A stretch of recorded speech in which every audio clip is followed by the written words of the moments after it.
ప్రపంచాన్ని శాసించేది ఎవరు? ఏ అగ్రరాజ్యం వేసే అడుగులు ప్రపంచ గమనాన్ని మారుస్తాయి? ఈ ప్రశ్నలకు మనకు వినిపించే ఒకే ఒక్క సమాధానం అమెరికా.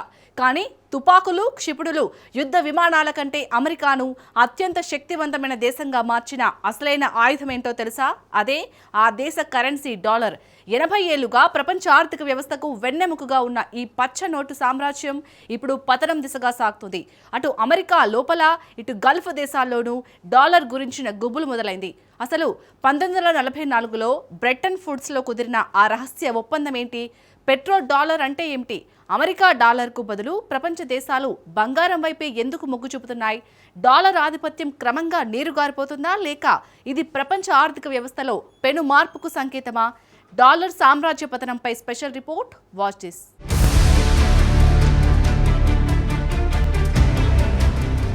డాలర్ ఆధిపత్య సామ్రాజ్యం కుప్పకూలుతోందా? సూపర్ పవర్ హోదాను అమెరికా కోల్పోతుందా? డాలర్కు ప్రత్యామ్నాయంగా వస్తున్నదేంటి?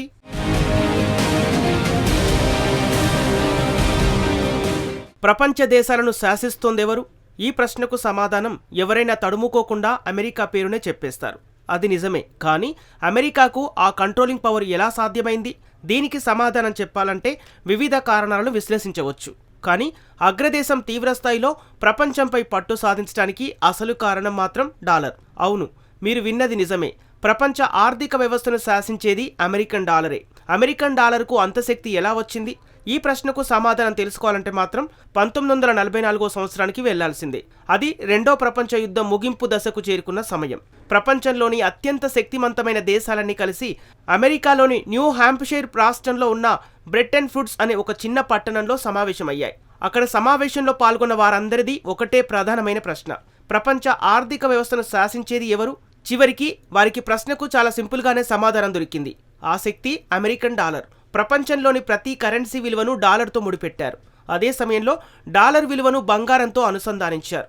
ఇది జరిగి 80 ఏళ్లు దాటిపోయింది. అయితే ప్రస్తుతం నిశ్శబ్దంగా క్రమక్రమంగా ఆ పాత ఆర్థిక వ్యవస్థను కంట్రోల్ చేసే డాలర్ శక్తి బీటలు వారడం మొదలైంది. సింపుల్గా చెప్పాలంటే అమెరికన్ డాలర్కు ముప్పు పొంచి ఉంది. మరి అసలు డాలర్కి ఏమైంది?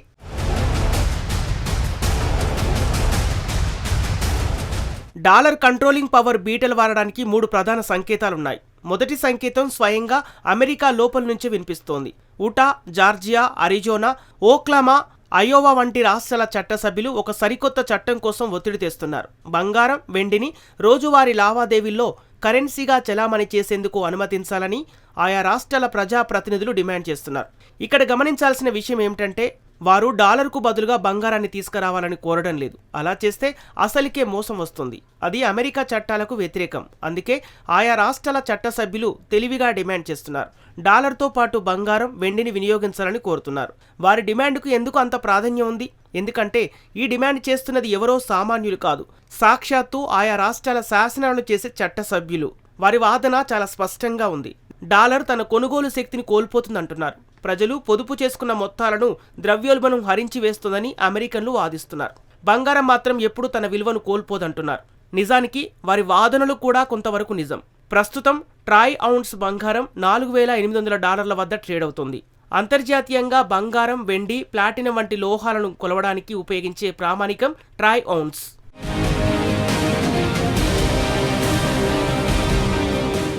గ్రాముల్లో చెప్పాలంటే ట్రాయ్ ఔన్స్ 31.10 గ్రాములకు సమానం. 31.10 గ్రాముల బంగారం ధర సుమారు $4,46,633. కేవలం ఏడాది కాలంలోనే ఈ ట్రాయ్ ఔన్స్ ధర $1,000 మేర పెరిగింది. అయితే ఇక్కడే అసలైన సమస్య ఉంది. బంగారం అనేది కరెన్సీగా చెలామణి చేయటం అసాధ్యమని ఏ ఆర్థికవేత్తను అడిగినా చెబుతారు. ఎందుకంటే పెట్టుబడిదారులను ఆకర్షించే ఆ ధరల హెచ్చుతగ్గులు రోజువారీ లావాదేవీలకు బంగారం ఏమాత్రం సరిపోదు. ఇది ఆచరణాత్మకమైనది కాదన్నది ఆర్థికవేత్తల వాదన. కానీ ఈ ఆలోచన వెనుక ఉన్న అసలు కారణం మాత్రం కాస్త ఆలోచించదగినదే. ఇక రెండో సంకేతం ఏమిటో చూద్దాం. అమెరికన్ డాలర్ కొరత ఏర్పడితే ఏం జరుగుతుంది? ఇప్పటి ఈ కోణంలో యునైటెడ్ అరబ్ ఎమిరేట్స్ అన్వేషణ మొదలుపెట్టింది. పశ్చిమాసియాలో ఆర్థిక ఒత్తిడి పెరుగుతున్న సంకేతాలు స్పష్టంగా కనిపిస్తున్నాయి. ఒక రకంగా చెప్పాలంటే డాలర్లను వదిలించుకునేందుకు యుఏఈ ప్రయత్నిస్తుందన్నమాట. చెమురు సామ్రాజ్య దేశం యుఏఈ ఇప్పుడు డాలర్లకు బదులుగా ఇతర కరెన్సీలను వాడుకోవాలని యోచిస్తోంది. ఒకవేళ ఉన్నట్టుండి డాలర్ పతనమైతే మరో కరెన్సీ ఉంటే గట్టెక్కుతామన్నది ఈ గల్ఫ్ దేశం ఆలోచనగా తెలుస్తోంది. అందుకే చెమురుతో పాటు వాణిజ్య లావాదేవీలన్నీ చైనా కరెన్సీ యువాన్, భారత కరెన్సీ రూపీ వంటి ప్రత్యామ్నాయాలను ఎంచుకోవాలని యోచిస్తోంది. రాబోయే గడ్డు పరిస్థితులను ఎదుర్కోవడానికి యుఏఈ ఎంచుకున్న వ్యూహం ఇది.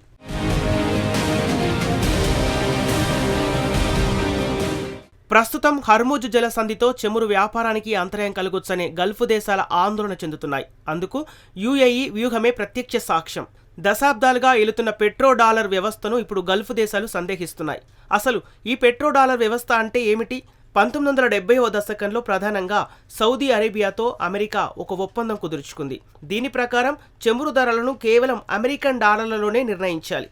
ప్రతిగా గల్ఫ్ దేశాలు తమకు వచ్చే అదనపు ఆదాయాన్ని తిరిగి అమెరికన్ ఆస్తులలో అంటే అమెరికా ట్రెజరీ బాండ్లు అక్కడి మార్కెట్లలో పెట్టుబడిగా పెట్టాలి. దీనివల్ల ఒక పర్ఫెక్ట్ లూప్ తయారైంది.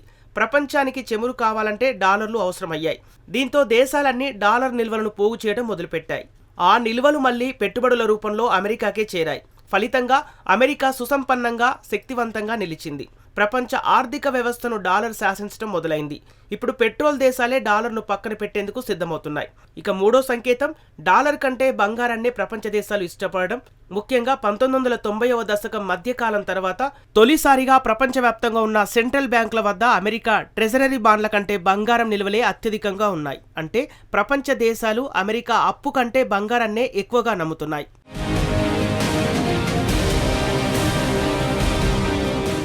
అమెరికన్ డాలర్ బదులుగా ప్రపంచం ఎందుకు బంగారాన్ని ఎక్కువగా నమ్ముతోంది? దీనికి అమెరికా వ్యవహార శైలే కారణం. తమకు నచ్చకపోతే ఏ దేశాన్నైనా లొంగదీసుకోవడానికి ఈ డాలర్నే ఆయుధంగా వాడుతోంది. ఆర్థిక ఆంక్షలు విధించి తన పంతం నెగ్గించుకునేందుకు యత్నిస్తోంది. భౌగోళిక రాజకీయాల్లో అమెరికా తీరుపై ఎప్పటినుంచో తీవ్ర అసంతృప్తి ఉంది. ఉదాహరణకు రష్యాని తీసుకోండి. ఉక్రెయిన్పై 2022లో రష్యా యుద్ధానికి దిగింది. దీంతో యూరప్, అమెరికాలో ఉన్న రష్యా నగదును, బాండ్లను బ్లాక్ చేశాయి. ఇది రష్యాకు ఆర్థిక కష్టాలను తెచ్చిపెట్టింది. అంతేకాకుండా అమెరికా ఎప్పుడు ఏ దేశంపై దాడి చేస్తుందో తెలియదు. డాలర్ రూపంలో ఆస్తులు కలిగి ఉంటే అమెరికా ఒత్తిడికి లొంగి ఉండదేమోనని భావిస్తున్నాయి. ఇలాంటి తరుణంలో అమెరికా డాలర్ను నమ్మితే నట్టేట మునుగుతామని చాలా దేశాలు అర్థం చేసుకున్నాయి. అంతేకాదు, డాలర్ ఇవ్వలేని ఒక ముఖ్యమైన విషయాన్ని బంగారం అందిస్తోంది. అదే తటస్థ విధానం. మరి ఇదంతా చూస్తుంటే అమెరికా డాలర్ ఆధిపత్యం అంతమైపోతుందా? అంటే ప్రస్తుతానికి మాత్రం డాలర్ అంతమవ్వదు. ఎందుకంటే ప్రపంచం మొత్తం ఎప్పుడూ డాలర్ మీదే ఆధారపడి ఉంది. ఇది ఒక్క రోజులో రాత్రికి రాత్రి జరిగే పరిణామం ఏమాత్రం కాదు. ఇప్పటికీ ప్రపంచ మార్కెట్లలో డాలర్ ఆధిపత్యమే కొనసాగుతోంది.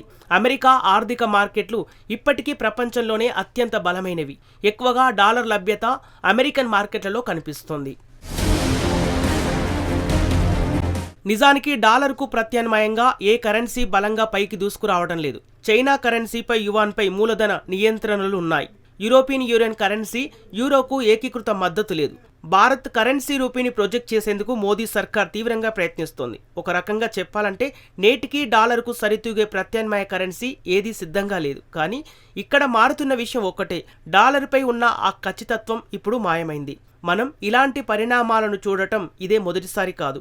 2000 సంవత్సరంలో ఇరాక్ తన చెమురు ధరను యూరోలలో ప్రకటించాలని నిర్ణయించింది. 2009లో లిబియా చెమురు లావాదేవీల కోసం గోల్డ్ బ్యాక్డ్ కరెన్సీని ప్రతిపాదించింది. ఇటీవలి ఉదాహరణలు కూడా ఉన్నాయి. వెనిజులాను తీసుకోండి.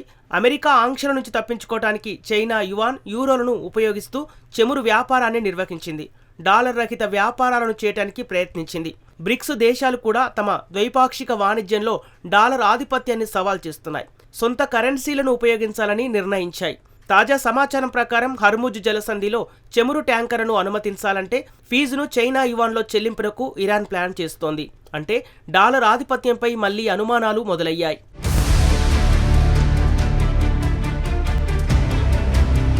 అయితే ఇది డాలర్ అంతానికి ఆరంభమా, లేక దేశాలు తమ రిజర్వులను మార్చుకుంటూ ముప్పుల నుంచి తప్పించుకోవటానికి చేస్తున్న ప్రయత్నమా?